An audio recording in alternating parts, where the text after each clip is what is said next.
This edition of the Wrestle-Cast is dedicated to the memory of Joseph Hudson, better known as Josephus, and the question mark.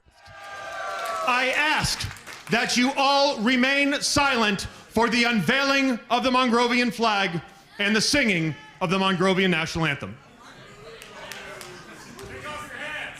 Should we stand, Stu? Yeah. I guess we should stand. Yeah, national anthem. Be respectful.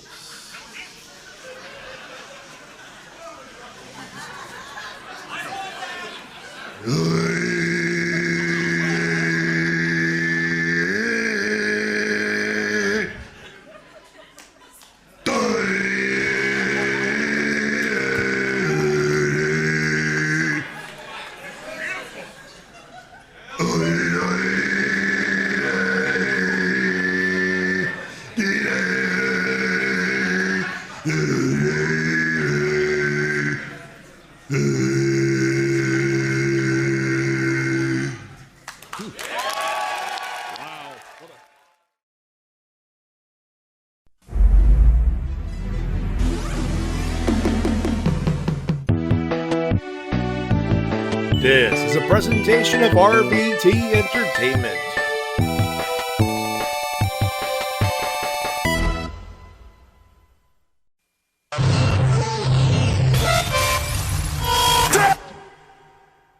This isn't about the dead, it's about the living. It's about my mother. It's about my sister. It's about my wife. It's about the 14 years it took me to go from undesirable to ungoddamn deniable.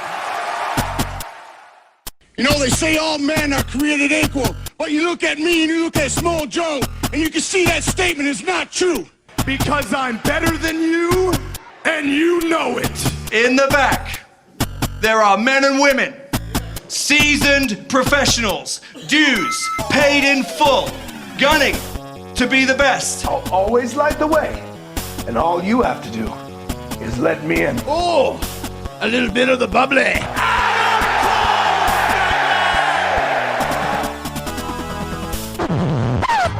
The cream of the crop! Nobody does it better.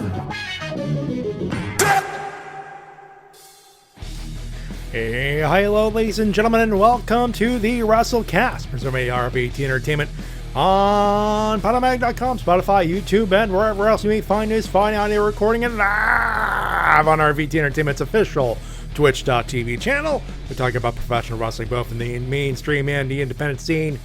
My name's Matty J, that is TWK. Karate.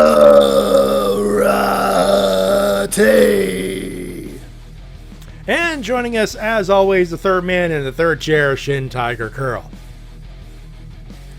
Hello. Hey everybody, it's Minoru Suzuki. No, I am not Minoru Suzuki. I am, Charlotte Flair. No.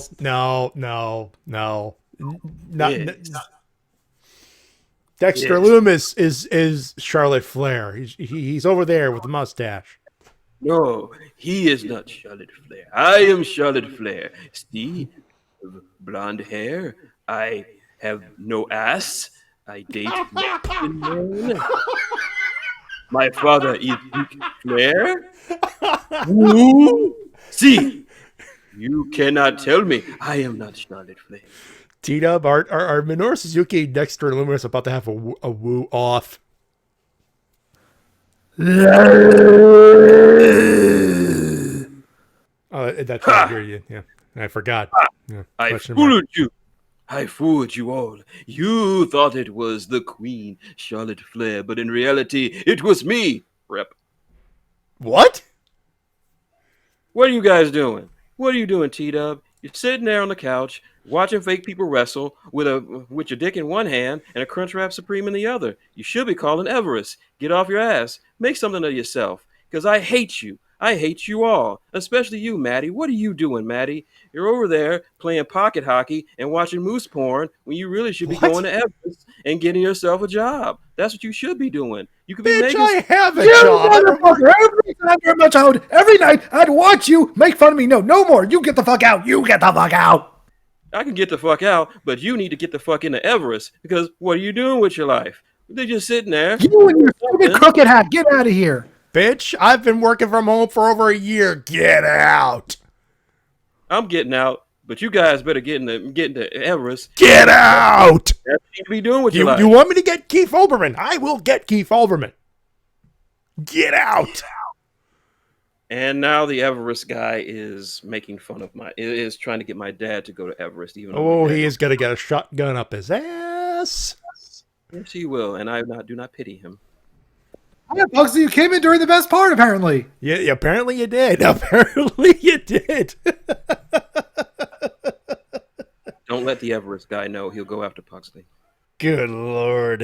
Well, at least he you know what? I feel bad for the guy. He's not going to be able to do Mongrovian karate. His loss. Mm-hmm. Karate. He does it better than I do, folks. I had to set him up. Thanks, T-Dub. Much appreciated. Okay. Lots of news to talk about. Of course, we have Elimination Chamber, the review, coming up in our first segment, I should say. Our third will have a ton of news, including a big dude who happened to be a part of a show being all elite. And, of course, that. Pretty much that. And, of course, your winners and losers and all that good stuff. If you happen to be watching this live, New Japan has their Strong show, which includes the main event of Mox versus Kenta for the United States Heavyweight Championship. The original idea was we'll do an hour, we'll cut the bullshit, just get to the funny and good bits, do an hour, and then you folks get to watch New Japan Strong if you do indeed have access to New Japan Professional Wrestling World. But this week fucking happened, so we're going to try to keep it, but if it does go live and you folks happen to be watching it at the same time as you are listening to us, one, we appreciate it, and two, if any kind of breaking news, I have my phone. T-Dub will be keeping an eye on it somehow. No, a long time. I was trying to watch that spoiler-free, bitch. Someone will probably spoil it for us anyway, but at this point we are live. It is happening. It's happening at 10 p.m. Eastern. I will permaban you. I will permaban any spoilers permanently. All right, don't spoil anything, folks. But if something big happens, or like something other than the winner of that match happens, which I mean it's an hour-long show, they're gonna start it probably by the time around 10:30 Eastern our end, so we're not in too much deep shit. But if it does happen, or if we are live, shit can happen. That being said, let's just get right down to it. We begin, and Guts in the chat, there will be wrestling. Yes, there will be. Indeed, there will be. That being said, we begin, as always, with the pay-per-view review, and it is the Elimination Chamber pay-per-view. And, well, we cut live to robotic interview person number 777 Arm Bar, as she talks to the new WWE champion. Take a listen. Miz, congratulations. You don't even need to ask a question. As a matter of fact, go, because this camera is all mine. Understand that I told you so. Whenever someone says I wasn't thinking on their level, I am a master strategist. I think further than anybody else in all of WWE. I didn't just take respect, I demanded it. Through all the WWE universe, and I could care less if everybody's on the internet going, oh, Miz doesn't deserve it. Oh, Miz shouldn't be WWE champion. Cry! Go ahead and cry and keep on doing it, because that is the fuel that lights my fire. I am your WWE champion, whether you like it or not. 10 years ago, we had an angry Miz girl, and I hope and I pray that there are thousands upon thousands, millions of angry Miz girls right here, right now, sopping, weeping, wishing that Drew McIntyre was still their WWE champion. He is not. I am. So this is me saying I am now content being awesome. See you at WrestleMania or at Monday Night Raw. Whichever I feel like, because I'm champion and I do whatever the hell I want.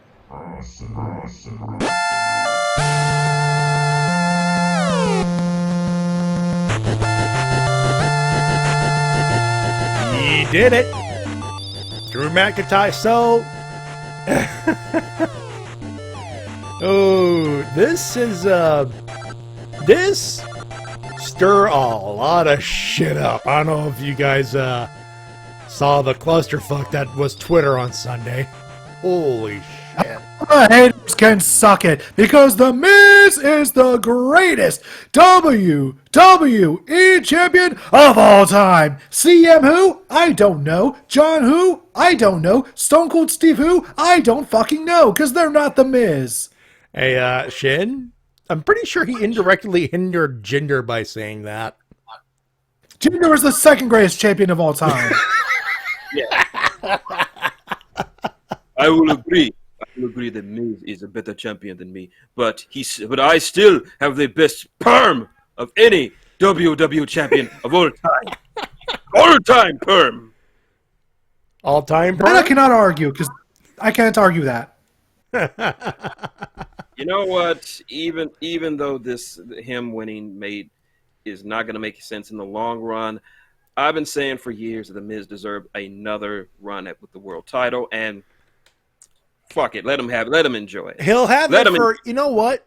He'll, you know, I have to read Enigma Extremes on the chat there. I'm not weeping, I'm just going to AEW. Okay, thanks, bye. Fair enough, that is one reaction. But, no, guys work so goddamn hard. If he only gets 2 weeks out of the deal, or, 1 week if he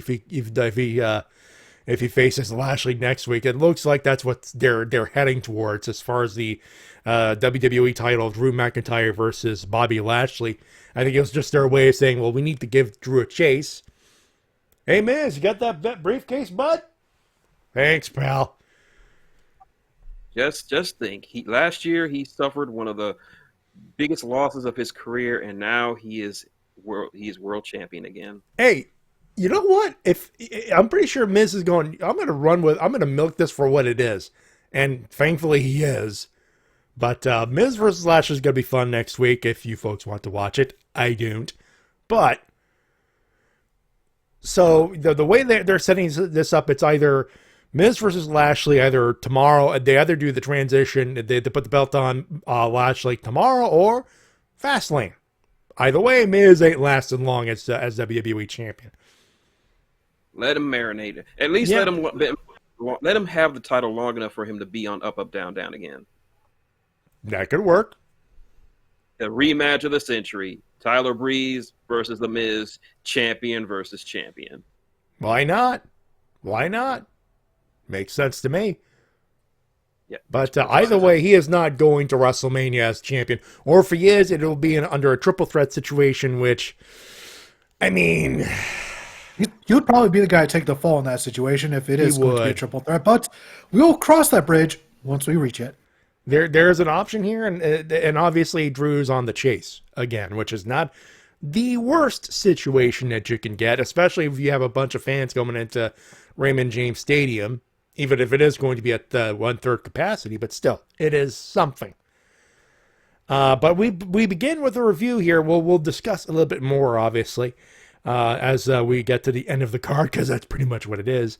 Elimination Chamber from the Thunderdome at Tropicana Field, St. Petersburg, Florida. The Thunderdome, no people in there, a bunch of screens. The pre-show, so here's the situation on the pre-show.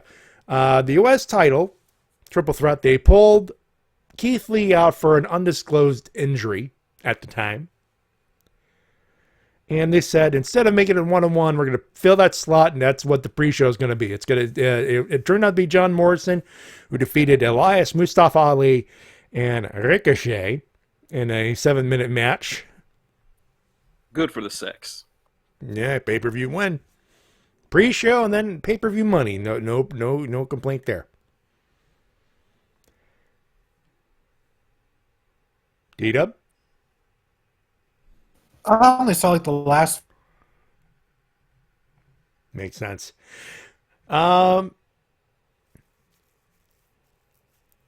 So we begin the pay-per-view with the Universal Championship match. Basically, this was the way they set it up was the winner faces Roman Reigns later, and later it became immediately after the fucking thing. But it turned out to be Daniel Bryan who defeated Cesaro, Jey Uso, Kevin Owens, who had a good night in there. King Corbin and Sami Zayn, they went 34-20. I think a lot of people are calling this one of the better booked Elimination Chamber matches. I am inclined to agree. Didn't see it. Feel free to jump in there, T-Dub.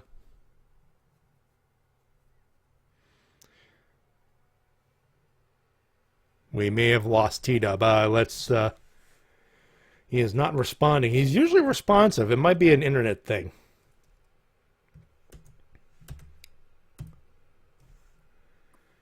Come on, T-Dub. Put the bottle down and get me going. Hello, can you hear me now? We hear you now. What's up? Yeah, apparently internet issues on my end. My thing over here just says I have no access, and now it's back. Okay. So we were discussing. I said that the Universal title Elimination Chamber match. A lot of people were saying, "Oh, it might be one of the better booked Elimination Chamber matches." I'm inclined to agree, but I'd like to hear your opinion. Yeah, it definitely was, and it's easily the match of the night. That I am inclined to agree, actually. The only thing that surprised me about this was the fact that Cesaro didn't win. Aside from that, everything else was spot on, excellent. Braun was a good second pick, to be fair. He was, and the way he sold the victory by just laying down the mat, just barely able to get back up, like he sold it like absolute death. He did, and he sold his next match like death because Roman came out, took care of Daniel Bryan by technical submission in 132. This was essentially Roman being a smug prick. Saying, essentially, yeah, and I did like how Roman went for the first spear, reversed into the little battle lock, and he had it locked in, and it almost looks like he was going to win until the announcers went, "Oh, Daniel Bryan's going to win! Daniel Bryan's going to win!" And I'm like, "Oh, fuck off." Of course, the merchandise has to win. Yeah, and you know what? It's spoiling it. They put that in a crowd. That's instant heel heat. Oh yeah, definitely. Very much so. As undisputed heel heat right there. Let's see. But they continue the evening. By the way, spear!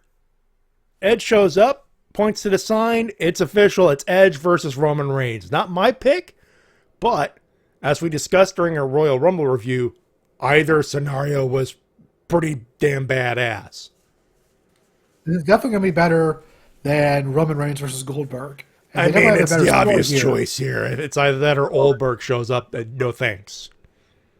This would be better than Goldberg versus a 1965 Ford sedan.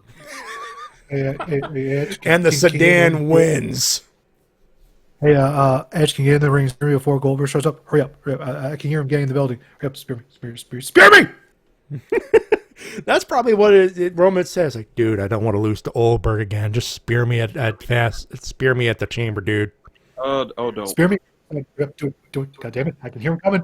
Oh, God. You hear the locker doors getting smashed? Goldberg. Don't worry about Goldberg showing up. He just smashed his head into it and get himself concussed, and he'd wander around, ended up in Titus Catering challenge, thinking that Titus was Roman Reigns. You're next, Roman. You want some macaroni, bro? Hurrah, hurrah, hurrah!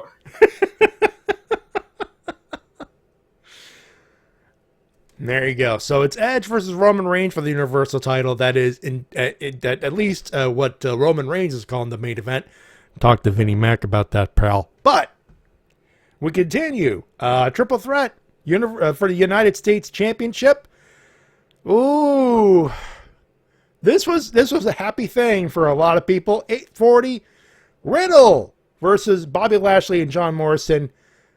Riddle, the new U.S. champion. Matt Riddle has gold in WWE. You keep just because they. I've called him Riddle twice. Okay. Because you call him Riddle, I keep thinking of Big Riddle from the Batman Forever game. Okay, one guy wants me to call him Riddle. The other guy wants me to call him Matt Riddle. Pick a side. Actually reminds me of Big Riddle.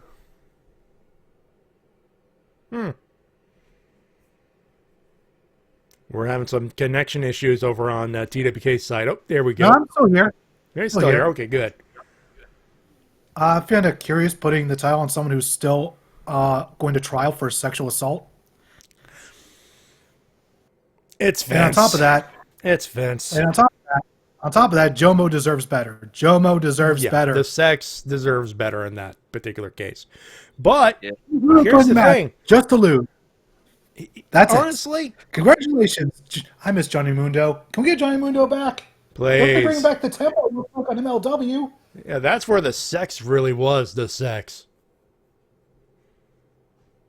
I mean, you can ask Taya Valkyrie that, too. You know what? Going to NXT. Hindsight being the end of the week here, you know what? The booking made more sense long-term or at the end of the week that it did night of. And at least Vince doesn't care about those trials. So that army of lawyers is going to be busy for a while, obviously. Nia Jax. By the way, before I get to the Nia Jax match, anyone going to notice on the card that we didn't have a women's title match? Yeah, no women's title match aside from the tag titles. All because they apparently could not find an opponent for Asuka. Like, the one opponent had to leave because of pregnancy, so I guess that means no match, which lets me know that they do not value Asuka as champion at all. They don't. They never have. A simple notification of, okay, due to the pregnancy, Lacey Evans was forced to forfeit the matchup. And that would have been given the belt a little bit more respect than they actually gave it. This is what happens when you have a shitty women's division, man. Saboteur. Mm-hmm. If Charlotte Flair was champion, would they ever cancel her match? Would they? No, they would have probably thrown pretty much whatever was left of the women's division at her, and she'd still win. Yeah. But when I talk this one opponent had to leave because pregnancy. I guess there's nobody left on the roster for you till Mania. God damn it, Junior. But we do bring up that does bring up to the women's tag team titles. Basically, storytelling the match. Nia Jax and Shayna Baszler, they retained the belts at 9:45 over Bianca Belair and Sasha Banks.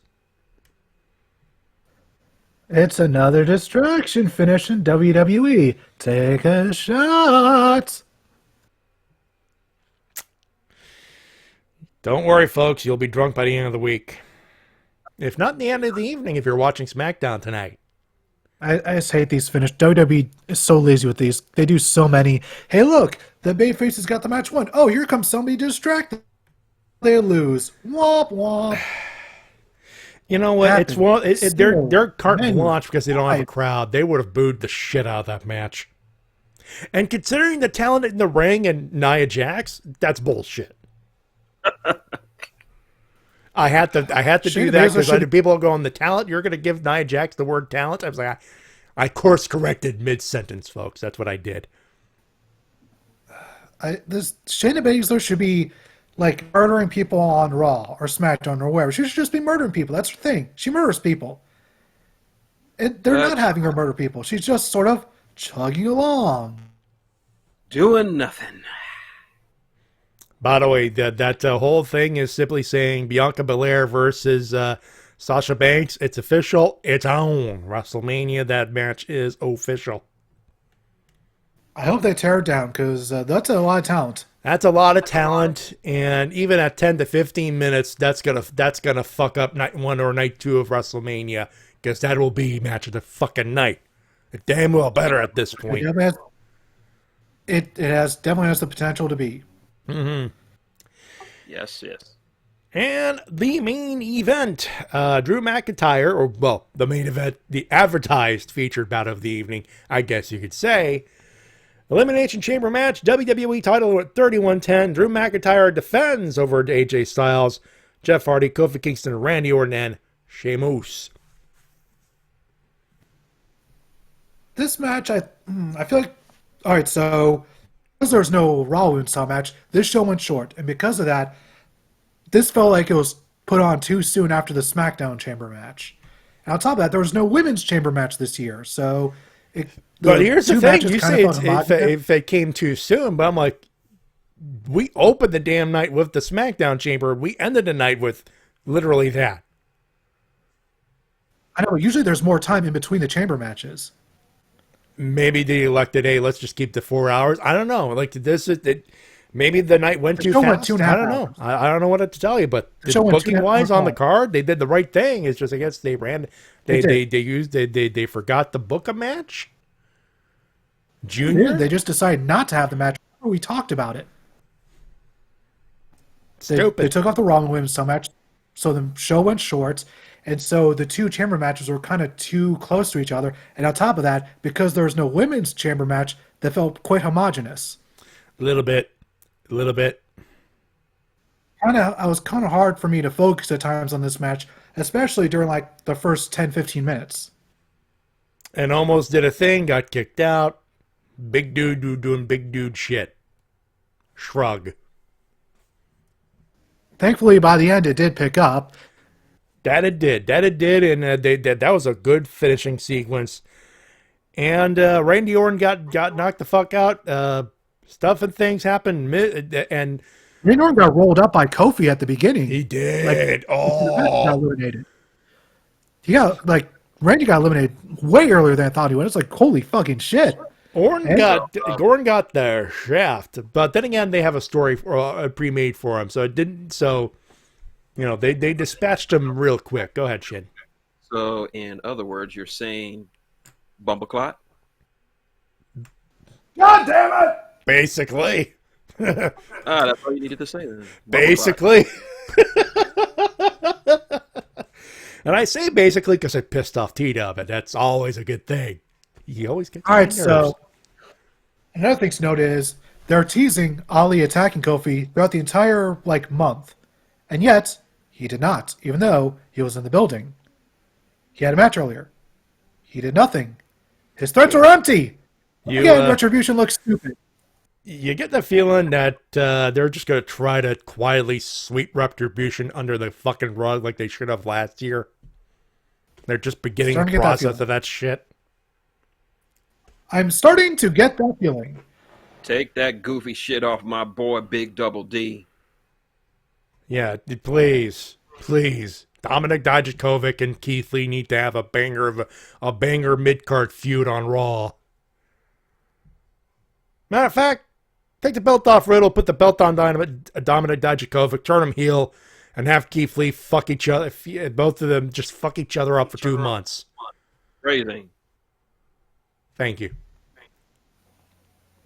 And yeah, JC, I feel bad for Sheamus as well because, he didn't really have much interaction with Drew McIntyre in this match, and then he kind of got eliminated out of nowhere, and then they turned Sheamus into a red herring with the way they're booking things now, and that's I don't know how to feel about that one. Maybe it's a case of they felt okay, Sheamus versus McIntyre. They saw their preview, and then Vince went, I'm not feeling it. Maybe because the way they're booking, hey, it could be Bob Lashley versus Drew McIntyre at Fastlane, and then they course correct, and it's Sheamus versus McIntyre at WrestleMania. That whole segment with the cash in might just be, look, we fucked up. Let's give some people some runs and some title matches and some significant time, and then we'll course correct, and people will barely notice. Yeah, because they've been building up Sheamus versus Drew McIntyre since, the fall, at least? Yeah, at the very least, yeah. This has been going on for a while. It's not just the past few weeks, it's the past several months they've been building towards this match, and at this point, if it's not a Mania, it's what are you doing? Wasting people's time for all these hours, weeks, months. So pretty much WWE operating procedures. Pretty much, but there's something in behind the scenes that we are not getting, where they want someone wants Bobby Lashley versus Drew McIntyre more than they do Drew McIntyre versus Sheamus. And I'd love to see Bobby Lashley at the top of the card, but the way the stories have been told leading up, something feels off here. Absolutely. Also, it should be known that at the near the middle of the show, Miz had a run-in with Bad Bunny and Damian Priest, so they're clearly continuing that feud. And then the Miz ran in and cashed in, and he is the new WWE champion. Drew McIntyre on to the chase, and next Monday we'll find out if Miz gets to keep the belt until Fastlane. Prediction time. Yeah. It looks like Lashley's going to win the match, but then out comes Drew McIntyre for a DQ finish. Setting up the triple threat at Fastlane. Makes sense. I could see it. All right, let's rate this son of a bitch. I can't really rate it. Shin, you first. I really can't rate it because I didn't see it, save for Miz becoming a 2-time world champion. So I'm just going to say good on you, Miz. Hey, you know what? Say what you will about the creative and the bullshit and the Vince McMahon Jr., but the Miz is getting a title run out of it, however short it may be, or may wind up being. And he can still cut one hell of a promo when he needs to. That was good heel heat. If there was a crowd, he'd be getting it. That's for sure. So I'll give this show a 3.5 out of 5. That's where I'm sitting at. That chamber match, that sequence. There are a couple of good matches in there. I mean, it's not the worst pay-per-view out there, but 3 out of 5 makes sense to me. Yeah, you can do much worse than WWE programming right now. JC gives a 4, and Enigma gives it a drill out of 5. Dentist drill out of 5. Dentist drill, baby. The doctor will see you now. I would pay money to see Dr. Britt Baker operate on Enigma's teeth. Without any anesthetics. Your fetishes, pal. Your words, not ours.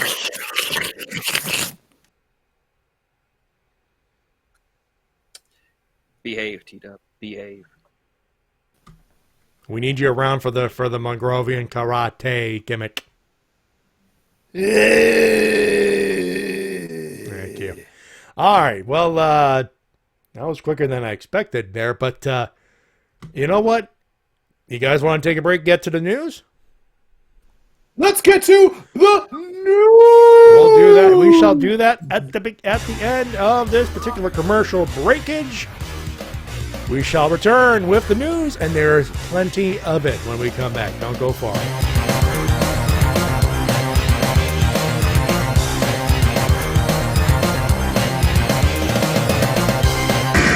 And now a word from our sponsors.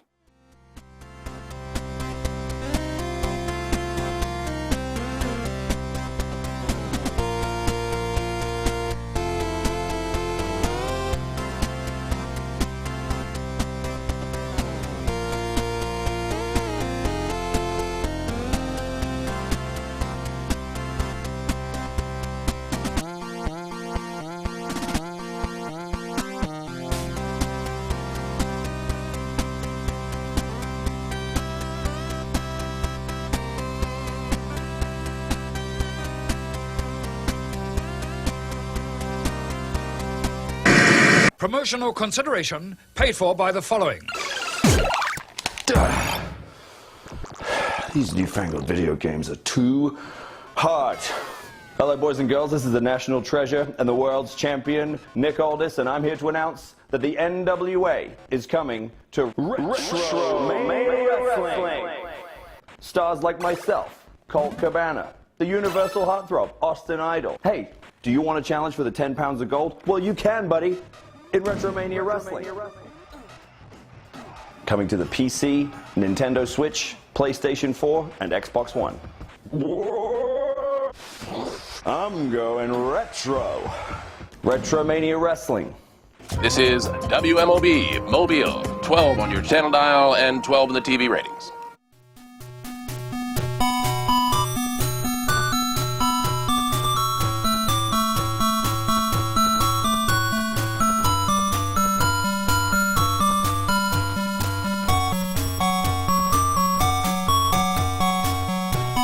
back here on the Wrestle-Cast, RVT Entertainment, Automatic, Spotify, YouTube, podcasting places. Matty J, TWK, Shintigercurl, Enigma is asking if is Retromania sponsoring us. No, we are ardent supporters of the of the video game, and T-Dub had his pre-order. If I can get that out of my mouth. I'm waiting for the Switch for the Switch to drop it, and I'm buying it as soon as I'm able to do so. But there were some certification issues, and it's not on the Switch as of yet. But coming soon. Yeah, well, I'm certain within the next 48 hours, as soon as they're done certifying it, they said that the moment that's done certifying, it will drop immediately. Immediately. And it is available on Steam if you are a PC people. I'm just not going to spend. I don't have the ability to spend $30 twice, so I'm perfectly fine waiting a couple extra days. By the way, for those wondering, the gentleman saying he had designed the eShop icon and all that stuff, that's actually true. And Enigma Extreme did a lot of work with the artwork for at least the outside artwork for Retromania Wrestling. So support that game. You're supporting one of our oldest friends right here. And Enigma, like, he is all about working with independent video game developers. He's all about giving them the showcase because, you know, AAA games already get enough of the spotlight.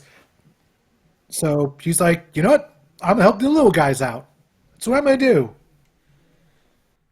So you buy that game, however, it's going to be available on all platforms, including PC, PS5, Xbox, Switch. $25.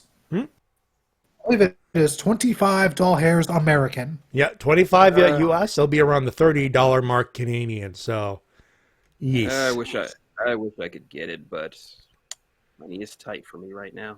I know. That's why I have to wait. And so far, to no one's surprise, the most popular wrestler in the game is Warhorse!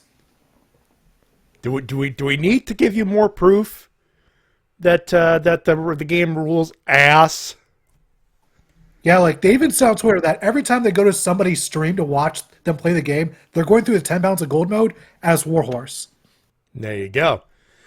All right, so I hit the Golden Earrings Twilight Zone. I was trying to find a clip for the big show, but obviously that did not happen. We need to talk about Paul White being all elite, boys. This was a big one.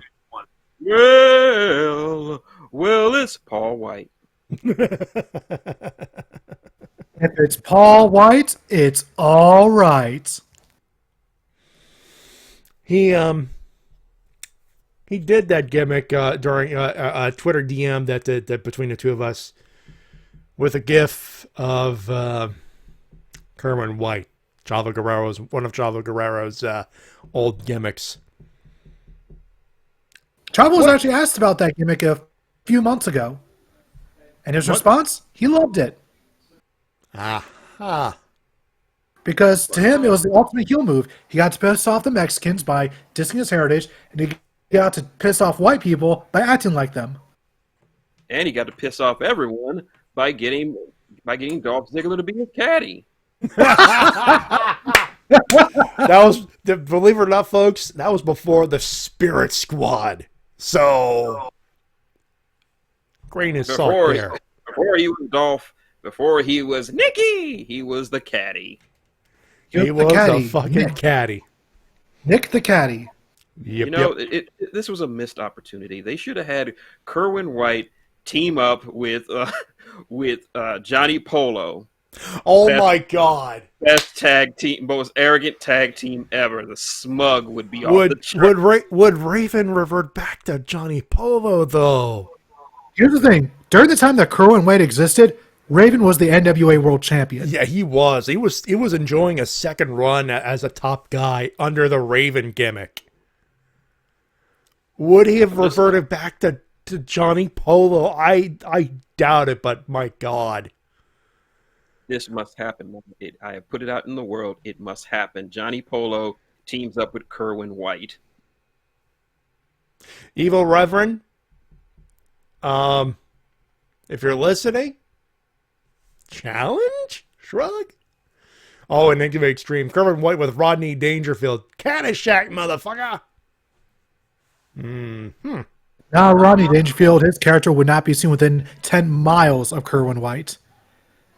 He'd probably kick Kerwin White's ass. Like, what are you doing? You're too stuffed up. Too stuck up with that. Get them out of here. It would be Barker versus Sandler again. No. That would be the team name. Batty Shack. Oh. All right, time to get on with the news. Let's talk. Is Big Show on top, by the way, of your list? Oh yeah, Big Show's here. Paul White's times with AEW for both announcing and wrestling. So they're gonna do a third show on Monday on the AEW YouTube where they get to. It'll be Tony Schiavone and Big Show. It'll be Dark Elevation is what the name of the show is. I get the feeling they're going to split up the two, the big hunk of dark matches in two, more than likely. That's a good. Yes, because Dark has gone to the point where it's 2.5 hours long most weeks. Yeah, for most parts it's 1 hour. It's the 1 hour after Dynamite happens, and obviously with the pandemic, AEW is trying to give a lot of people some work. And not all of them can fit in that 2 hour period there that they have on TNT. Yeah, which is unfortunate. But Big Show wrestling, I mean, a lot of people they're giving people or they're gonna the TNA 2.0. I'm like, blah blah. But folks, Big Show's still in good shape, and WWE pretty much flat out refused to pay him. For those wondering, this was according to not Pro Wrestling Sheet, but one of the big ones, and they said, well, they could not agree financially. So I don't really blame them for moving on, but this is big. Not because anyone wants to see Big Show wrestle or anything. I know the guy can still go and all, but he's been with the company for over 20 years. Actually, it's been, 22 years, almost to the date. Yeah, February 1999, St. Valentine's Day Massacre. And thank you, PW Insider, Getz Masterson. Thank you. But yeah, this Big Show was, I mean, you could say he was probably one of the lifers at that point.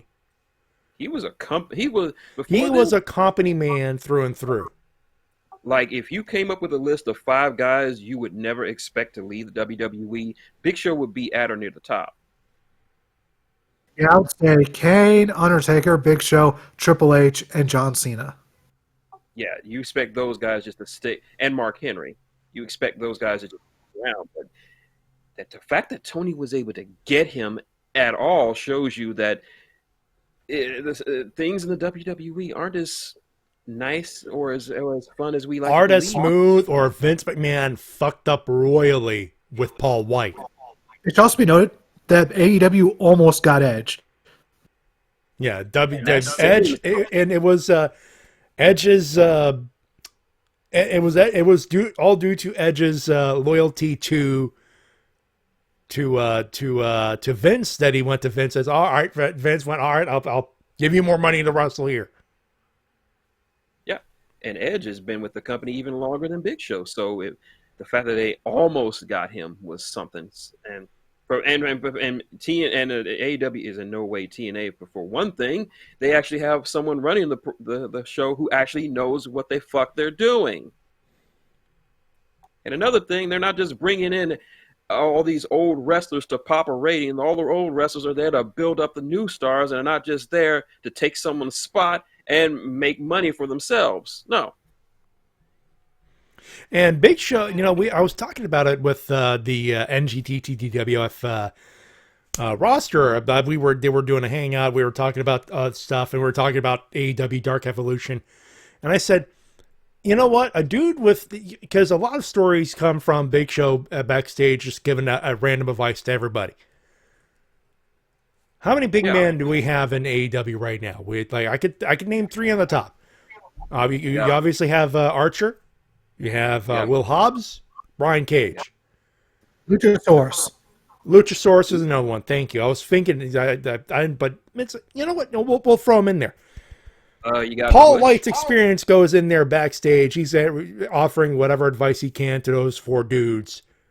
Those matches are going to get were already badass before. How badass are they going to be now?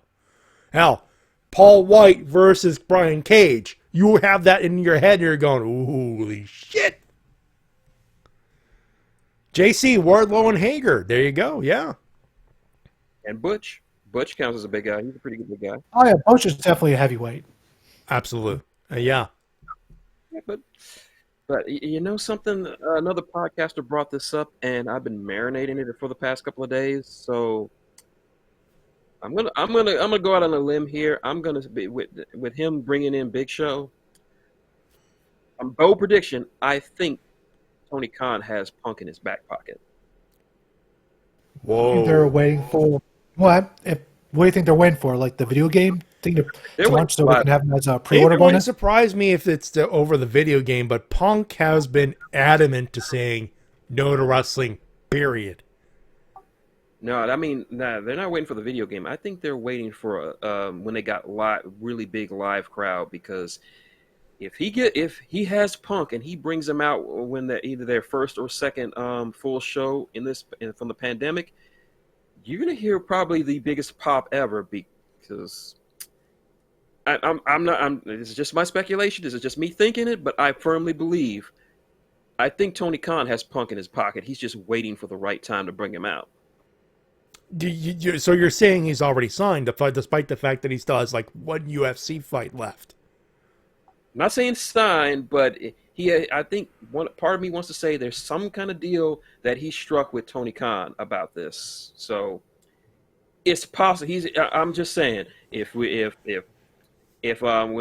we get our first live show for AEW with an actual factual large enough crowd, you're gonna hear Cult Personality, and Punk's gonna come out, say it's clobbering time. Whole place is gonna lit up. He's gonna kill Twitter. The internet is going to be. Oh no, he's going to kill Twitter, Facebook, TikTok's going to take damage. But now, this is speculation, though. It's speculation, but I don't want to seem fatalist or realistic. I have to be realistic, because here's the thing: Punk has sworn off pro wrestling, period, for the better part of a decade.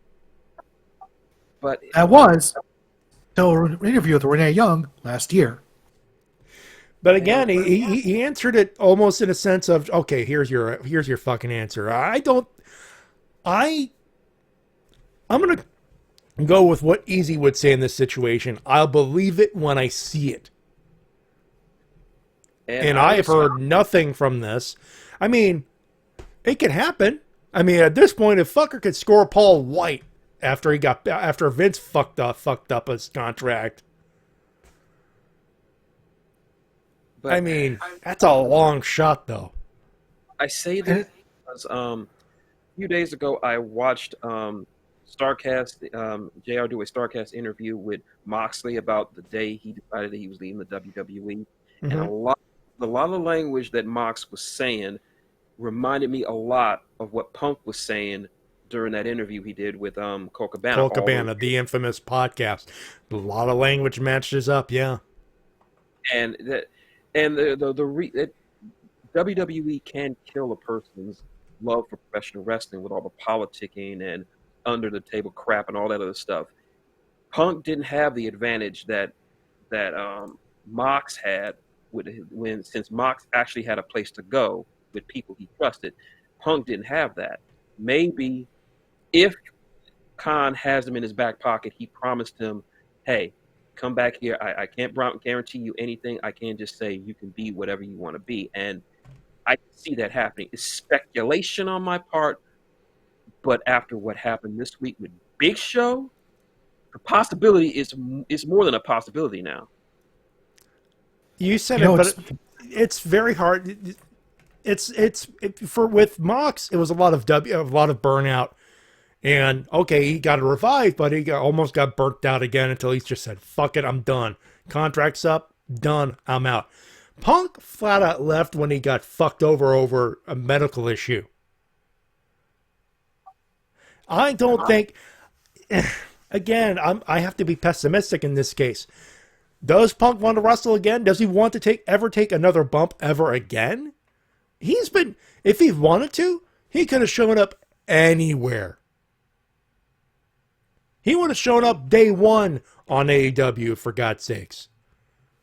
Maybe he was just maybe he just wanted to marinate and see if AEW was legit about what it is. I'm not saying the possibility is either or at right now. Before Big Show, there was definitely a no. But now with Big Show on AEW, it could go either way. It's you have to admit the possibility is still there. At this point, anyone can go there now, because once you get a lifer on your side, like anything's possible. Like all bets are off. All bets are off, man. Forgive me if I'm pessimistic. I just don't see it. It's okay, Matty. I'm not trying to convince you that he is. I'm just saying that I'm all saying is it's possible now. Because to Enigma in the chat, no point is not going to AEW because his time as a head booker has come and it has gone. Accept it, deal with it. He could be a part of the crew. He would never be the head honcho of that. Plus, he'd be more help as a promo guy, a promo helper than anything else. That's if WWE will let him go. Honestly, look, thanks for reliving my spot there. Paul White's a big deal. If Punk really wanted to go wrestle, how hot was New Japan and Ring of Honor when the Elite were around? They had the money to throw around to get Punk to show up a couple of spots, especially when Chris Jericho showed up. He didn't even jump. He could have been Froggy at that point, and people would have marked out the same. I just don't see it.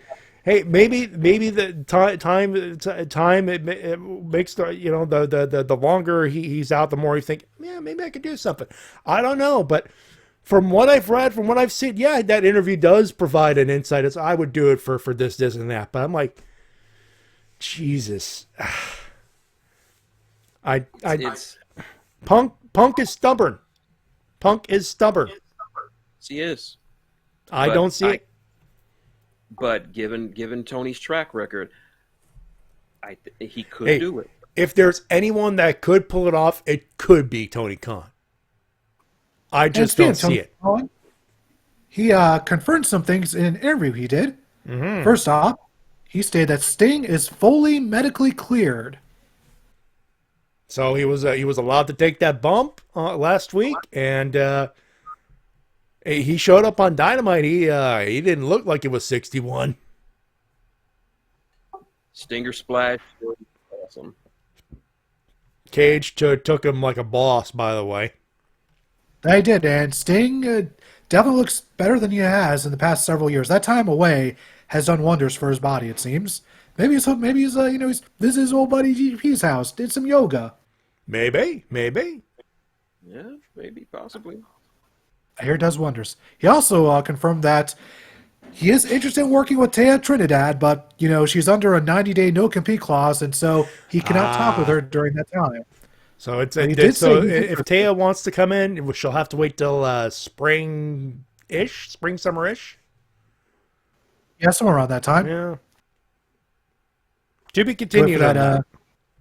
Yeah. Yeah. But he did say, he is interested, but he can't talk to her because, that'll kind of be a breach of contract thing, and then everyone will be in trouble. Yeah, then she'll be fine. She's on Twitch regularly and making a sweet coin or two, so I don't think she's going to lose patience over that. Now, and I do enjoy just how transparent Tony Khan has been with all these interviews he's been doing these past several months. I mean, he's definitely better than Vince McMahon on most days, so I'll give him that. Yeah, Vince is generally a recluse. You get like one interview a year from him. If it's not outside the conference calls, you get like an interview a year from him. Yeah. But like Tony Khan, he's constantly making the rounds, and it's not like he has like a free schedule or anything, because on top of AEW, he's also got the Jacksonville Jaguars to take care of. So that's a busy schedule. It is. Yeah, he well, it's busy for 17 weeks of the year anyway. He may look like Chris Kattan, but Tony Khan's sly. Yeah. And also, we have to give congratulations to the AEW Women's World Champion, Hikaru Shida, for now becoming the longest reigning champion in the company's history. There you go, holy cheetah. Yeah. This week, she beat out Jon Moxley's record. I mean, it's not much, but it is something, and it's something they could build Shida on anyway, so the thumb is up. Yeah, so if nothing else, she's been defending the title on every pay-per-view, and she's been holding title for a while, so she's had she's had great matches on pay-per-view, great matches whenever she defended the belt, even on matches that she didn't have the belt on the line. She's a constant good match, so ain't nothing to complain there. And a cosplayer. Yeah. And a cosplayer. So she's getting better treatment than Asuka has, at least. So there's that. Indeed, yeah. And she's not like I said, she defends the title on every pay-per-view, so it's worth more than the NXT Cruiserweight title. Shit. Tell us how you really feel, Tito. I'm so disappointed in that, because when they first announced, the title's going to NXT, I'm like, yeah, we're going to see the title on TakeOver. And then we saw it once. And that was it. Fuck. It's all downhill from here. That title's not been defended on TakeOver in an Ice Age. And they don't even mention it on TakeOver. They don't have him cut a promo or anything. Mm-hmm. Anyways, moving on. The Women's Eliminator Tournament continues with more excellent matches this week. Oh, man. Oh, man. Folks, if you're not watching the YouTube shows, you're missing out. Yeah, because first off, let me just pull up the bracket here. Yuka Sakazaki and Emi Sakura had one hell of a match. Yeah, Emi played the heel, coming out with her Killer Queens. Mm-hmm. And she just played a fucking phenomenal heel against Yuka Sakazaki, who was just one of the best baby faces of all time now. My magical girl. I'm glad she's going on. Absolutely. Yep, Yuka picked up the win in 13:45, and Aja Kong surprisingly lost to Ryo Mizunami in 14 by countout. I guess she couldn't travel to Japan? Or America. Oh, yeah. Whoops. I expect Brain fart. That was as far as I'd expected Aja to go. I mean, she's a monster and all, but I didn't really see her going to the finals. By the way, I forgot that there was a couple of follows that happened there.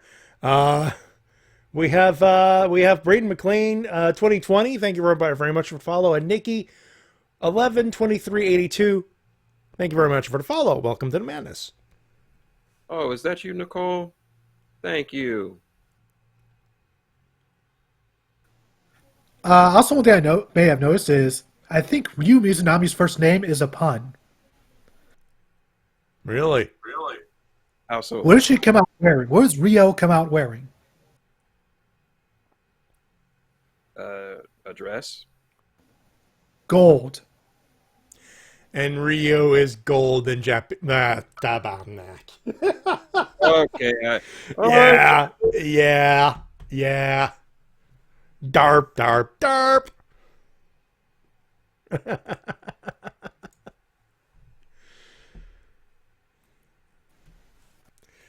Well, actually, the one thing I was referring to is the fact that Rio was an old currency in Japan during the feudal era. Ah, yes, the Rio. Yeah. Now it's Either way, pun is good. Yes, pun is good. Pun is indeed. Japan loves their puns. Anyways, we also saw on Dynamite Nyla Rose defeating Britt Baker, which is a shocker. Yeah, a lot of people thought, including myself, that this tournament was going to be Baker's, but wow. All right, for those of you who are Tokuverse fans, there's your shocker moment. By the way, for those wondering, I literally have a paper shocker bill thing. So every time there's a shocker, there we go. Moving on. Baker and Rose had one hell of a match. I love this ending sequence where they cuss them back and forth. Now it's the Beast Bomb, but it's too tired to make the cover in time, so Britt Baker kicks out. She blocks into lockjaw once. She gets out, tries it again for a second time. Rose just punches the fuck out of Baker to get out of the hold. Beast bomb once more. 1, 2, 3. Holy shit. Everyone's bracket has broken. This was a good match. Not as good as her match with Thunder Rosa, but it was still a good match. And I assume, and we'll be seeing some of these next matches on Sunday, 7 Eastern, I believe. 7 Eastern on the Bleacher Report app or bleacherreport.com. Yeah, we're going to see, I believe, Thunder Rosa versus Riho, Yuka Sakazaki versus Ryo Mizunami, and a 6-woman tag. Ooh. Sounds good. So there's going to be some good stuff this Sunday. And of course, we're going to get more Wrestling Tuesday on Dark, and then as it goes on to Dynamite, blah, blah, blah, blah, blah. Let's see what else we got news here. Looking on my list here. Kenny Omega is voted in the Moxley Extermination Chamber. And you felt that awkwardness when you heard that. I'm just wondering, what could it be? Is it going to be explosive like everything else? And they did confirm that there would be landmines in this match. So we're going old school with this. You tell me. I got a lot of Undertaker flashbacks from that promo. The building the casket for Kamala? Yeah. Oh, yeah. I was half expecting to see Paul Bearer to pop up. Oh, yes, Moxley! My Omega is going to send you straight to hell! Oh, yes! Yes, you will know the Moxley Elimination Chamber is ready for you, John! Oh, my delicious Kenny Omega will destroy you! Oh, yes! Now I'm going to hit up craft services. Those buffalo wings are calling my name.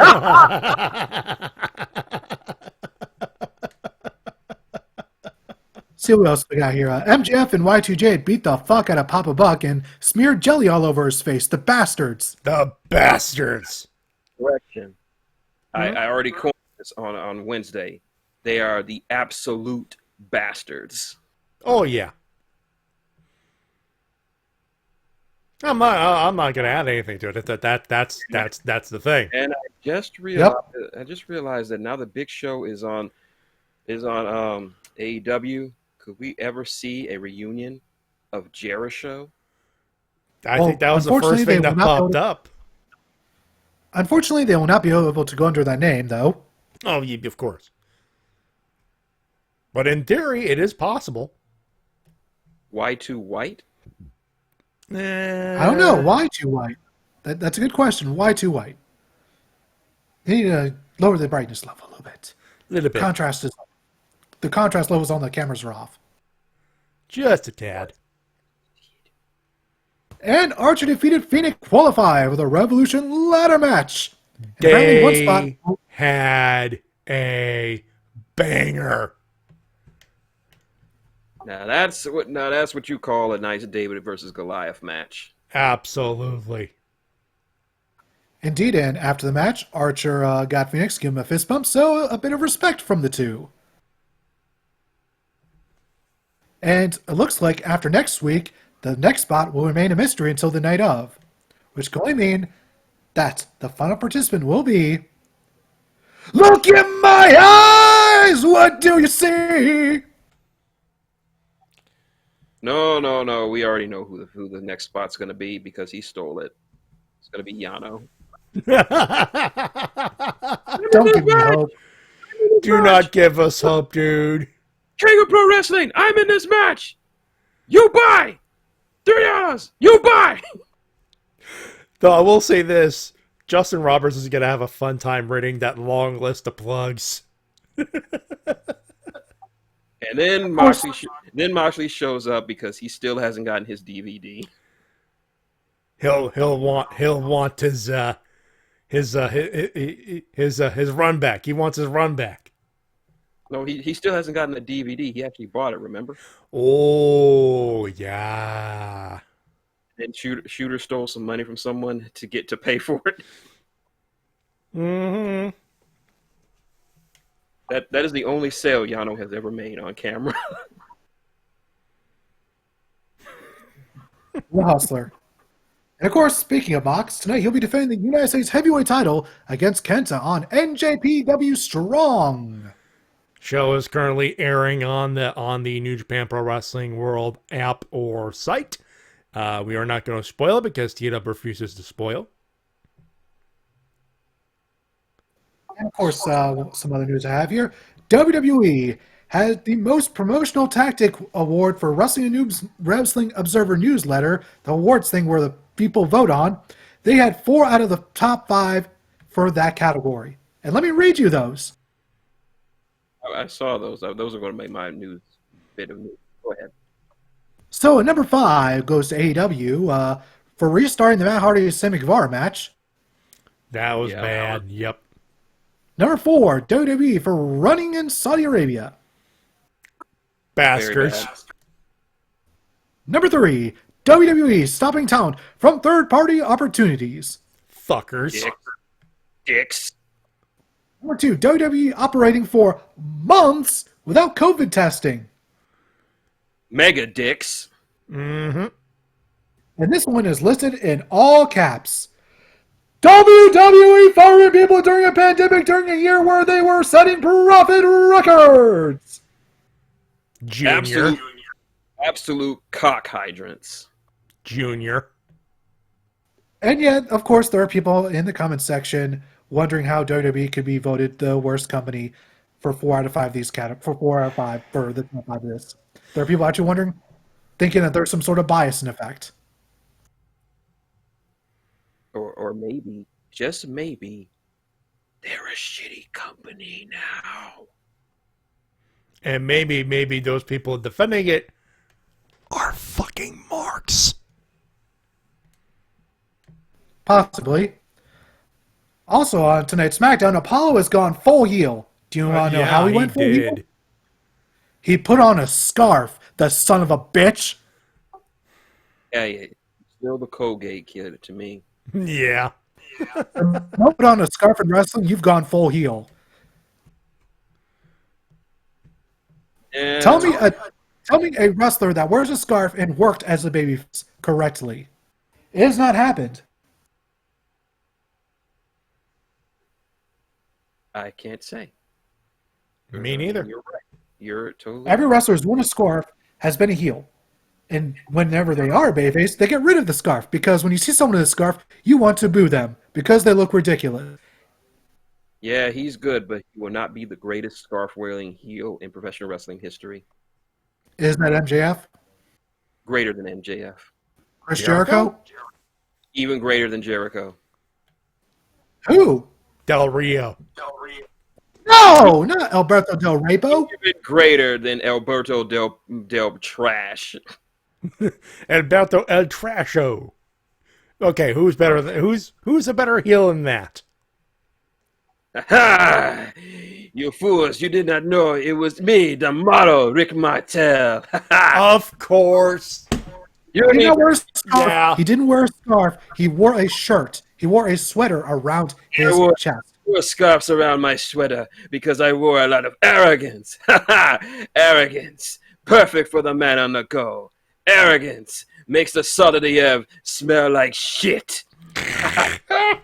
Speaking of shit, Uh-oh. Austin Aries. He's back, apparently. So, this past weekend, he did an autograph signing where he was encouraging people to take off their masks. And he was constantly mocking COVID their entire time, calling it, quote-unquote, Cove AIDS. All right, ladies and gentlemen, this is the part of the program where we get to play stupid games, win stupid prizes. Wait a minute, JC. He's going to be an African prince, so he's ripping off Prince Nana? What? He said JC said in the chat, Apollo's going after an African prince gimmick as his character for his heel persona. As far as I can tell, Prince Nana actually is an African prince, though. Yeah. Still ripping him off. You can't rip off Prince Nana. Somebody send the embassy to WWE. In fact, they already have a member there. Mia Yim, attack! Please. Can we move on to roasting Austin Aries, or do we just ignore him like the fucker he is? Oh, let's tell you about Prince Nana. He is one of the greatest and longest-lasting managers in Ring of Honor. Yep. He is the man behind the embassy. Sorry, go ahead. He is the man behind the embassy and the guy who gave us the Sicilian psychopath himself, Tommaso Ciampa. It's true. It's true. He's been with the company since like what? Qu'est-ce que c'est? Let's see. I think he's been with the company since like 06, 07. So it's been a long fucking time. Yup. Like, there's been so many. Let me just get up the list of some of people who've been in the embassy. Only ones I know of were Big Mike, Tommaso Ciampa, and Necro Butcher for a minute. Cup of coffee. Yeah, cup of coffee in the Some people include Alex Shelley, Bison Smith, Sean Daivari, Tommaso Ciampa, Matt Sydal, Claudio Castagnoli, Rhino, as of course we mentioned Necro Butcher, Veda Scott, Mia Yim, Stokely Hathaway, Moose. Yeah, Moose was in the embassy. I completely forgot about it. Yeah. Daisy Hayes, Jimmy Rave, Donovan Dijak. That's Dominic Dijakovic, by the way. He was in the embassy? He was. Yep. Cup of coffee, Yeah. but he was. The embassy just keeps getting better and better on my list. So far, looking at this list, there's only one name that I bet they regret having in retrospect. That being Mr. Joseph Ryan there. Little bit, yeah. Little bit. Oh. Ew. But aside from that, like, this is a who's who of, like, mid to late 2000s wrestling. Getting a little nostalgic. Me too.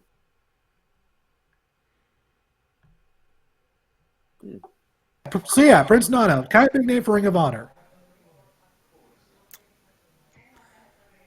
Moving right along. Oh, JC says according to his promo, his heel turn is inspired by his grandfather from Nigeria. Brother, they are that's Prince Nana. Prince Nana's from Nigeria, motherfuckers. It's ripping off Ring of Honor and they're ripping off Prince Nana. Oh my God, this is stupid.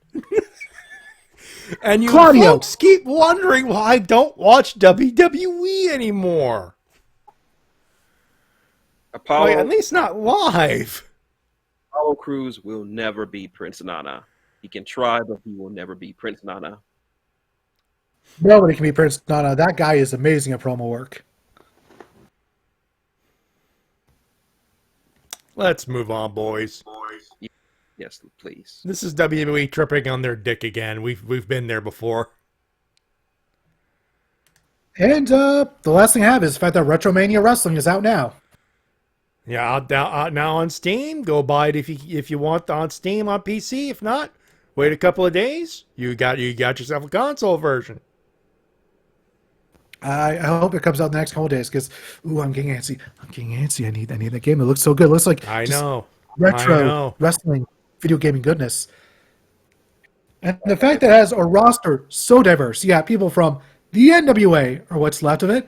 You got people from WWE now because it's been so long in development that John Morrison has signed back with WWE. Hey, you got Matt Cardona and fucking Brian Myers as well. Like, there's so many people. Warhorse. And they've already announced some DLC wrestlers, including Mr. Hughes, and of course, previously Chris Bay. Seasoning, nice. Yeah. And of course, the other DLC wrestler is James Storm. Sorry about your damn luck. I really want this game now. JC, I'm sure his promo was good, but just from what I'm hearing, it just sounds like they're trying to make their own version of Prince Nana, except, Nana was a manager, but still, like, Nigerian Prince in wrestling, that just, to me, that's Nana's thing. That's just Prince Nana. Sorry. If it's one of those cases, if you know, you know. Yeah, most definitely. I'm sure his promo was fine, but, like, to us, when we hear a Nigerian prince in pro wrestling, we think Prince Nana. He's been doing that gimmick for over a decade. Because apparently, according to Nana himself, it's a shoot. I believe it. I'm not going to call Prince Nana a liar. Anyways, that's all I got. Unless anyone has any other news they'd like to bring to the table. And bring it up. I got Tita brought it up, so it's your turn. What do you got? Pete, as Tita mentioned, the 2020 Wrestling Observer Awards have been officially released, and we've already seen one of them. So let's do a quick rundown of their best and worst of 2020. All right, we're going to start. We're going to start at the very top with Wrestler of the Year, our boy Jon Moxley. I don't think there's anyone else that could have been done for it. Yeah. Female Wrestler of the Year, Bayley. All right, that makes sense. She was one of the people carrying that show, carrying the whole brand during the pandemic. Tag Team of the Year, Nick and Matt Jackson, the Young Bucks. Yeah, it makes sense. Most Outstanding Wrestler of the Year, and this entry is coming all the way from 10 miles south of North Carolina.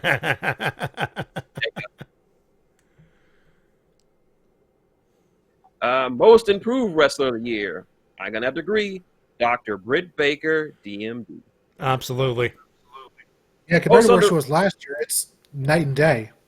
Very much. Most underrated wrestler, Ricochet.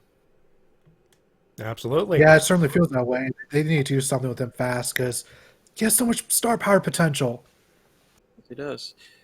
Most Overrated Wrestler of the Year, Bray Wyatt. Yeah, unfortunately. I feel bad for him. I don't want to put him up there, but yeah. He has so much creativity, but of course, typical Vince fashion. Yeah, 2020 was not a good year for Bray. All right, best Rookie of the Year, no surprise, Pat McAfee. He only had the 2 matches, but did no complaints. Best Non-Wrestler of the Year, Estes! Hey, I may not be the biggest fan of his promos, but it's effective. High Flyer of the Year, no surprise, Rey Fenix. I'd be surprised if he Nobody wasn't. else. He'll best high flyer of the fucking decade right there. Technical Wrestler of the Year, not surprised, my boy, ZSJ himself, Zack Sabre Jr. That'd be at least top 5, I gotta say. If not one, he's easily top 5. Yeah. Most Charismatic Wrestler of the Year, the Salt of the Earth, that little prick, MJF. Yeah, no complaints about that either. And he even got Tony Schiavone to swear at him on Twitter. Yeah. Move of the Year. This is actually no surprise. The most protected move in professional wrestling right now, the One-Winged Angel. I can't think of another wrestling move that's been as protected as that one because only one person has ever kicked out a One-Winged Angel, and that is Kota Ibushi.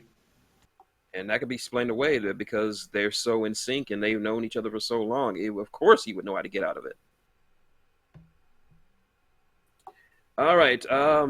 Feud of the Year. Jon Moxley versus the Mad King, Eddie Kingston. No shock at all on that one. I'm so amazed that AEW didn't have anything about that feud on their awards.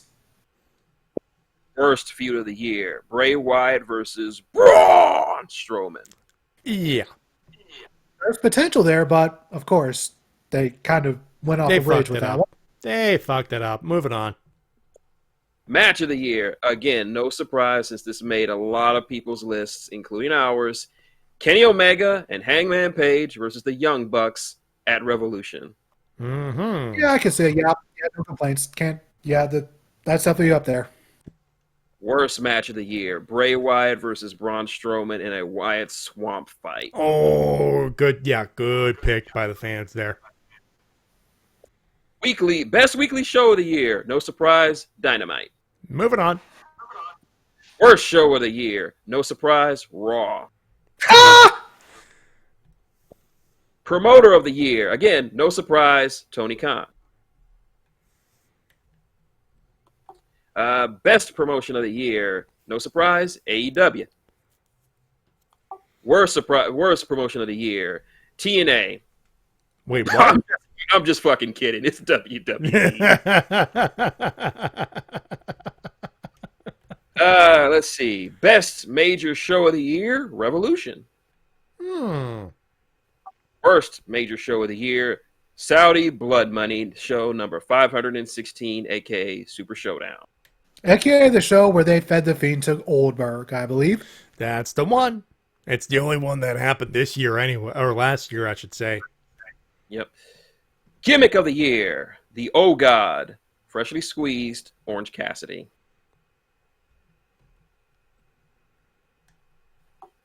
Worst gimmick of the year. Can't believe I'm saying this. The Fiend. I have a problem with that, but A year and a half ago, we were losing our minds over the Fiend gimmick and the possibilities. And now here we are, just wanting it to all end. I was there. SummerSlam 2019, the debut of the Fiend. Hottest fucking thing in pro wrestling, and here we are. Yeah, you were in the crowd. I was at Scotiabank Arena in Toronto, Ontario, Canada for that weekend. Seeing him beat the living tar out of Finn Balor so damn bad, he went back to NXT and started killing it back there. And here we are, fucking it up. And not even Alexa Quinn can save it. I asked, what was the crowd like during that entrance? Like, it must have been just wild. About how it sounded on TV. Loud. Oh, excuse me. Loud and oh my God, yes. That was the first time people got to see the full gimmick in action because they'd actually keep it relatively hidden, only showing flashes of it on TV for a few seconds. Like it was Mr. Rogers Wyatt up until SummerSlam, yeah. They did such a smart job building this up, and then after this match, downhill. All downhill from there. Just it annoys me so much how they can have so much potential, do so many things right for so long, and then just off a cliff. Everything eventually just goes off a cliff. Everything. All right. Let's see. Where was I at? Oh, announcer of the year. This is pretty much an easy one. Our good old friend Excalibur. Yep. Congratulations. He's definitely done one hell of a job. Worst announcer of the year by default, Michael Cole. We already did most disgusting promotional tactic. Best on interviews, the Mad King, Eddie Kingston. No shocker there. And of course, best documentary of the year, no shocker, Dark Side of the Ring. Although, what was second place on that? I'm curious. I'm sorry, what? What was second place on that, actually? Yeah, it's just showing the winners. It's not showing any of this. So I'm willing to bet Undertaker, the last ride with The Undertaker was probably close on top, too. Props to Dark Side of the Ring for their tribute to Josephus. Oh, absolutely. Indeed. No, during the documentary, he played the part of Brody Lee. Yeah, Bruiser Brody. Bruiser Brody, yeah, sorry. Yeah, he played Bruiser Brody in the bits where he sees it rustling in the shadows. That was Josephus. And now I realize that we might see an entry on Dark Side of the Ring for Brody Lee. I don't think so. There's nothing really that happens. I mean, the only thing that was dark about that was the way his life ended, really. They may go that route, but I wouldn't worry. I would not worry about that. Now, Dark Side of the Ring is for really controversial stuff like Dino Bravo, screw job, the death of Chris Benoit, that stuff. Dino Bravo getting involved. Yeah, he got involved with the mafia. That's Dark Side of the Ring stuff. This is just somebody out of nowhere going into bad health, and then AEW doing everything in their power to help him, but just nothing was enough, unfortunately. Yeah, that's true. Okay. I just hope somebody does a documentary on Brody Lee. He deserves it. Oh, absolutely. That goes without saying. And that has been your 2020 best and worst of the year from Pro Wrestling and from whatever the site was. Wrestling Observer Newsletter. Wrestling Observer Newsletter. I'm sorry. It's fine. It's getting late. I think at this point, I think that's just as good as time as any to do winners and losers. How about you guys? I think we have to do that. Let's do that. We begin with losers, and we begin with you, Shin, as per usual. D-Cell Battery Award doesn't go to anyone in professional wrestling because no one in wrestling is this, at least not this week, has deserved anything worthy of a D-Cell Battery. So I will give it to none other than one Senator Ted Cruz. Oh, I know exactly why. This son of a bitch who always stops himself as a real Texan, even though he's from fucking Canada. No offense, Matty. While my state was freezing and running out of power from an unprecedented winter storm, he and his family decided to fuck off to the Caribbean and enjoy some power and warmth and food and water that you don't have to fucking boil. And then he tried to make an excuse and said that his daughter was the one who told him to go. Like, you really gonna throw your kid under the bus for something you did, motherfucker?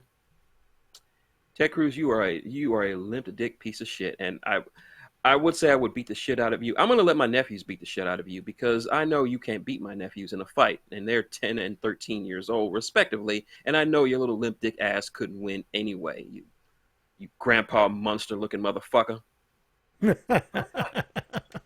As for general losers, WWE for not paying Big Show and letting him go over to the enemy side. Austin Aries for not enforcing masks.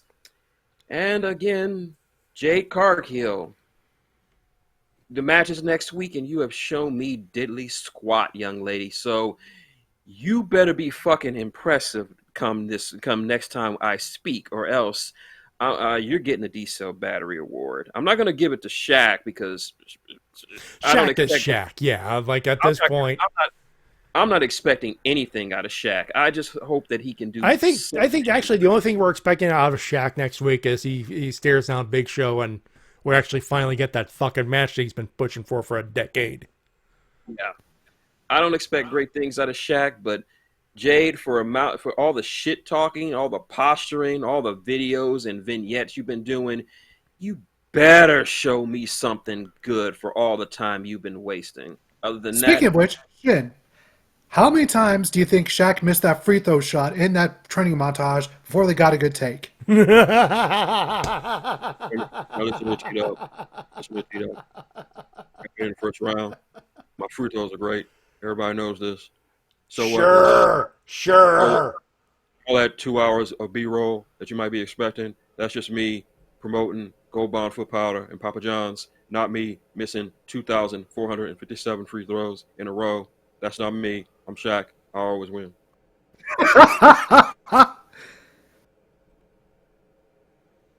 Fantastic stuff.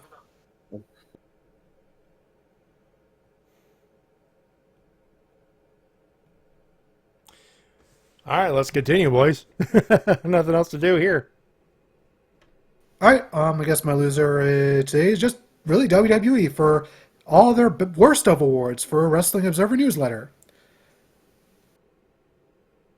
And for me, loser, WWE for fucking up that hard on the Big Show. Record amount of money, still can't afford the Giant. Really? That should have been a slam dunk, fuckers. And yet, they signed the record amount of people for their performance center. This is the biggest roundup they've ever had.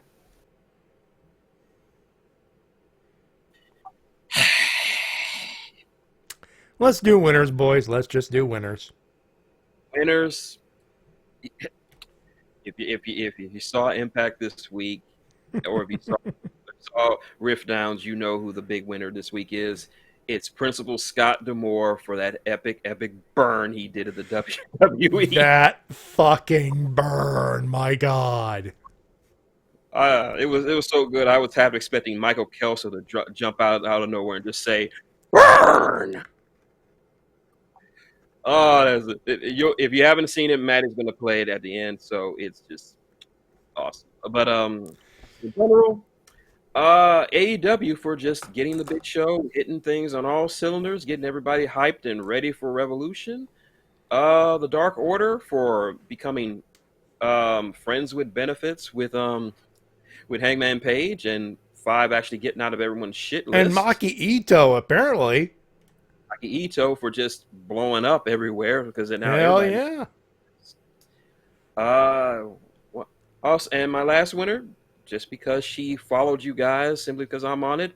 Nicole, I know you're listening. Thank you for following the show. It really, really appreciate it, even though you don't understand much about wrestling. Just thank you for the support. T-Dub. My winners this week include every woman in the AEW's Women's Elimination Tournament. On top of that, winner goes out to Alex Shelley for now joining the Simptation. New faction? That's essentially the new name for Maki Ito's fan base. Ah. Okay. All right. Okay. I guess we're all simps then. Yeah, she calls all her fans simps now. You can thank Chris Brooks for teaching her that word. By the way, another winner goes out to the returning wrestler. Ooh, it's Kid Lycos! He returned last week. Nice. After being retired for like a year and a half. So, hopefully we'll see him on the American side soon. Okay. And that's all I got. And for me, Scott D'Amore for that burn. It will be the Stinger this week. The spoiler alert on the Stinger, but come on. Paul White going all elite and showing Vince the door. Darby Allin for that awesome entrance this week. I don't know if you noticed. Oh my God, what a ride! And Miz, however long or short the reign is, congratulations to him. He's earned it. There we go. All right, plug time, boys. You know what to do. Yes, indeed. You already know what to do. It is go into youtube.com/Maxicorn for all the latest in War Mahor's lore and videos. Also, keep a lookout for AGFF, Actually Good Fan Fiction. As soon as I find someone to do the intro, I will be reviewing and talking about my favorite actually good fan fiction. Also, my book, as you can see on the screen, has been on a link. I've been doing a free book giveaway this week, and it has apparently done gangbusters. Now I am in the top 30 of most of my categories. So if you do a search for my book, then it will always show up on the first page of specific categories. So thank you for everyone for liking my book. That's New World by Greg Haynes. And I hope if you get it, I hope you enjoy it, hope you review it. And it just makes me get back on to working with the sequel again. So there you go. T-Dub. Over on my channel, I have a couple new videos. My review of WWE SmackDown vs. Raw 2009, as well as a video explaining in best way I can, really, about why AEW is so awesome. Go into my channel. The link is in the Twitch chat right now. Go and subscribe. And as soon as I download Retromania Wrestling, I will be working on a review of it. You want to see that one early? Patreon.com/GWK reviews and all that good stuff. And of course, I got my tip jar, PayPal.me/MattyJ316. Donations are optional, but as always, they are appreciated. That being said, of course, you can follow us on Twitter at MattyJ316, at GWK Official, and at Shintigercurl. I'm on TikTok at MattyJWC. That's gonna do it, though. I think we're done. I think, boys, right? I think we got to watch that match there. That match there that's going to happen in a few. That being said, ladies and gentlemen, thank you very much for tuning in and all of that good stuff. On behalf of everybody, including Shintigercurl, guys need to stop wasting your lives. You need to do Oh, something God with your damn lives. it. Sign up for Shanny's back. Sign up for Everest because you're wasting your lives. You know why I'm saying this? Because Get I hate you. out. Get out. Shin, Shin, sign off. He's gone. Thank you. And of course, TWK. Until next time, this is TWK of TWK Reviews, telling you to work your gimmick. My name's Matty J, reminding you to tell professional wrestling, support your independent promotion as soon as possible. We'll talk to you next week, folks. Have a good one. Have a safe one. Revolution next week. Holy crap, that's going to be a thing.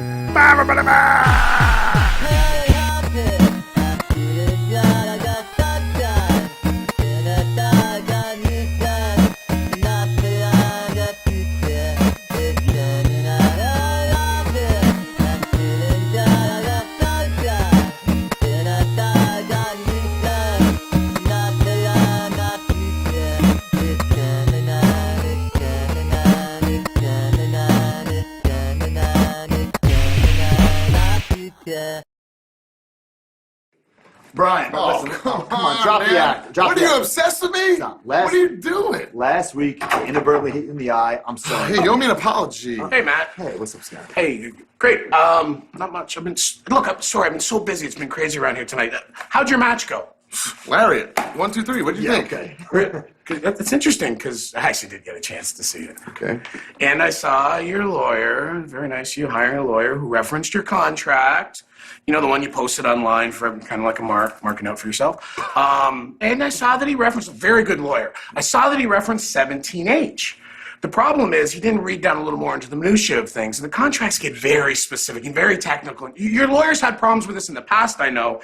And the fact is, the doctor that has to clear you or not clear you is our Impact doctor. And Dr. Ross says you're fine to go. You're good to go. Look, you're cleared for the ring. I just want this to be a safe work environment for everybody, please. Of course, we all do. And that's why next week you're going to face Eddie Edwards one-on-one in an eye-for-an-eye match. I love that. That sounds wildly unsafe. What are you talking about? But it's not going to be unsafe because I'm going to appoint your buddy, Matt Cardona, as the referee. What? He pulled right down the middle. He pulled my eye out last week. What are you talking about? That's an accident, dude. That is kind of ironic. But look, you're good to ref, right? Absolutely. Yeah, you're always ready. Always. I got a shirt. This is going to be great. You know what? I'm going to go get a graphic made for this. This is going to be fantastic. I love it. It was awesome. No sleeves on that ref shirt. Absolutely not. Sleeves. No way. You serious about eye for an eye? Am I serious? Of course I'm not serious. It's the dumbest thing that you could ever think of. Like, who the hell would do that? An eye for you to rip somebody's eye out? Like, that's ridiculous. Like, and then what? The guy would like have his eye fine again like a few weeks later? Like, who would ever buy something?